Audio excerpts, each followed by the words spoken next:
Ever wondered why Disney, in adapting Robin Hood, decided to make their titular hero a fox? The answer might seem intuitive. Foxes are known for their cunning, and Robin Hood is a character who has to be cunning. And if you're a studio who wants to make an adaptation particularly appealing to children, it makes sense to design a set of charming anthropomorphic woodland characters.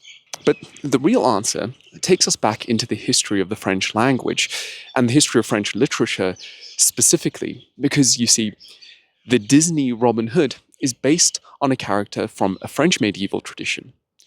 And that character's name is Renart the Fox. The sly, cunning Renard invariably gets into mischief with a whole slew of other equally charming woodland characters in this medieval French tradition. But the connection between Renard the Fox and the modern Disney adaptation isn't the only reason the Renard cycle is interesting to us. Because in the first verses of one of the many works about him, Du Renard et du Corbeau, roughly translated as Renard and the Crow, we see this line, Des noix en son bec un fromage. Now, that word bec is where we get modern French bouche, meaning mouth from, and fromage means cheese in modern French, but would have been pronounced fromage.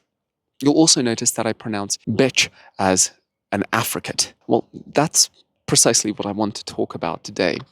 How would have readers in the Middle Ages of Renard the Fox pronounced their sibilant sounds? This is a companion video to one we did a week ago about the sibilant sounds in Old Spanish. And I'm particularly delighted to talk about sibilant sounds in Old French today because it's an excellent excuse to talk about some of the wonderful literature produced during the Old French period. Join me today on this phonological and literary journey.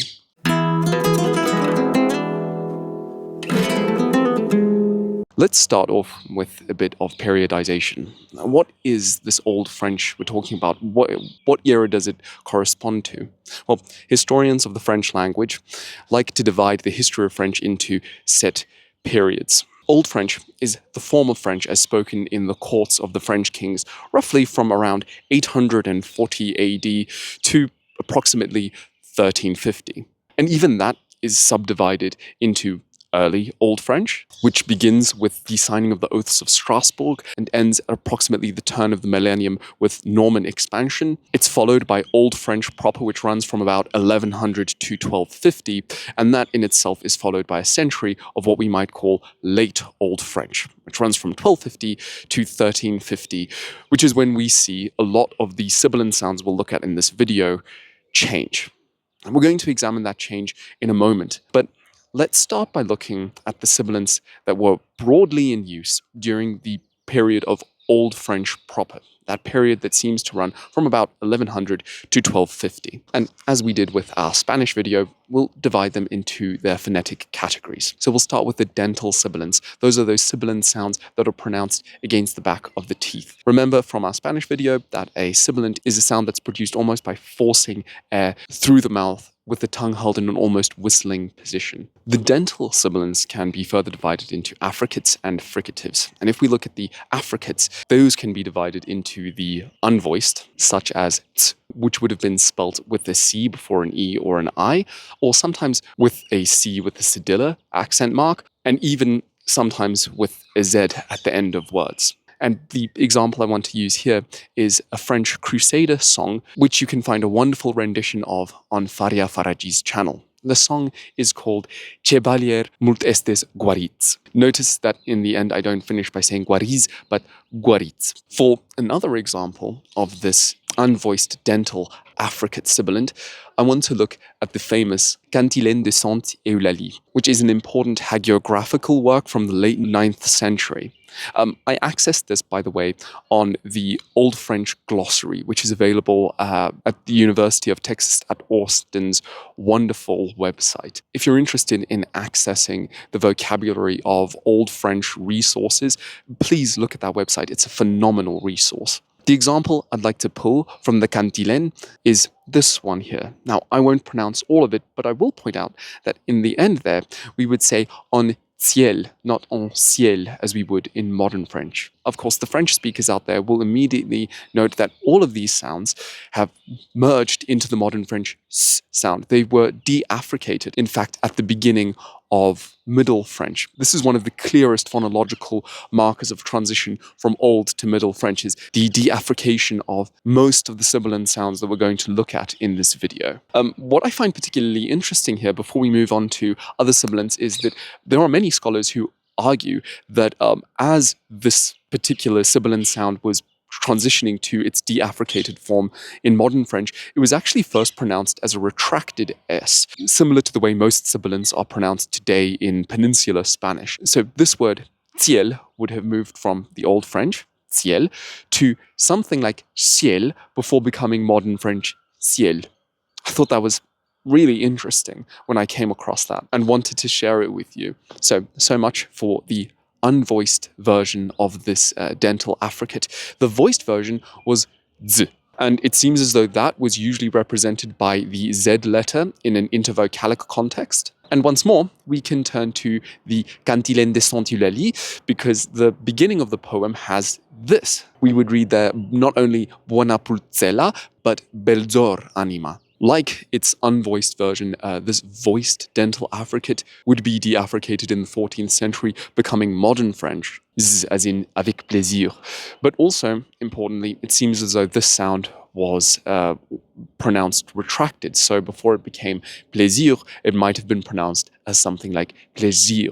And so there we are with the dental affricates. Let's look at the dental fricative sibilants now. As always, we'll start with the unvoiced, and this is the one that would be most familiar to any speaker of modern French, s, spelt S, or usually double S between vowels. We find it both in the title and in the text of the famous Chanson de Roland, which is perhaps the most famous Old French poem, which transforms a historical real skirmish between Charlemagne's forces and Basque raiders during Charlemagne's campaigns in Iberia in the 9th century into an epic clash between Muslim and Christian civilization. And we have lots of examples here. We have Nostre, Magnus, Estet, and Espagne. So much for the unvoiced fricative. Let's look at the voiced dental fricative, z, which was usually spelled simply with an S intervocalically.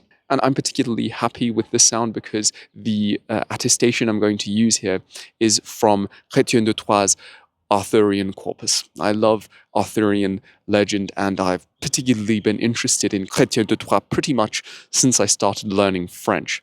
This particular example comes from his Yvain en le Chevalier au Lion, which was written a bit later than our other sources looked at so far, probably somewhere in the 12th century.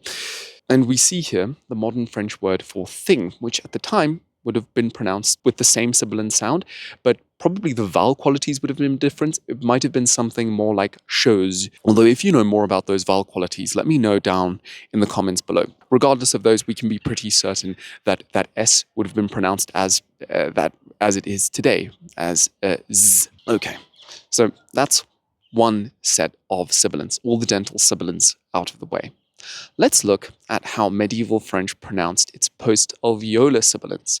As a reminder, those sibilants would have been pronounced not against the back of the teeth, but against the alveolar ridge, which is that hard ridge in your mouth behind your teeth. As before, we will look at the affricates, and only the affricates, because, as you'll see in a moment, Middle French actually lacked fricative versions of this phonetic quality. If we start with the unvoiced post-alveolar affricate, we get ch, which was spelt with a CH. Once again, the title of that Crusader song, Chevalier multestes guarits, provides us with the example we need here. Like many of the earlier sibilant sounds we looked at, in time this was de-affricated, and so we moved from pronouncing this as chevalier to chevalier, as we would in modern French. Okay, and what about the voiced version? Well, that was j, spelt with a G before E and I, but also with a J. And here we can tie the video up neatly, as I get to refer once again to the charming du Renart et du Courbet. Because you've presumably watched the introduction to the video, you know how I'll pronounce the critical word here. So instead of merely repeating the same content, indulge me a little as I attempt, with what I've learnt of late of Old French pronunciation, to read out these first three lines of the Renard poem. Sir tirat-Céline le Croubiot, qui quid estre avenant et bio, tenoat on son bec un fromage. Those of you who know a bit more about Old French phonology, give me a rating down below there. It goes without saying that this sound was deaffricated in time, pronounced, so fromage would have come to be fromage, but you likely already figured that out. I want to say thank you again for watching this video. I enjoyed it enormously. Not only did it give me an opportunity to look back at some works that I would love to read in full in Old French someday, it also gave me inspiration for something. As many of you may have noticed, this channel has finally been monetized, and what this allows us to do is start memberships. Now, I don't actually expect or necessarily even want any of you to sign up memberships, but I principally see it as a fun opportunity to come up with names for our membership tiers. I've recently been reading Guzmán de Alfarache by Mateo Alemán, and I feel that maybe we should definitely have one of the tiers Guzmán de Alfarache. But I'm also keen on having one of the tiers, Renart the Fox, as a homage to this eternally endearing and charming character invented close to 1,000 years ago. If you have any suggestions for other names for our membership tiers, let me know in the comments below, because when I set up those membership tiers, I'd like to give them names that all of us agree would be ideal. Once again, I will finish off by saying merci beaucoup, and I hope to see you in the next video. Take care.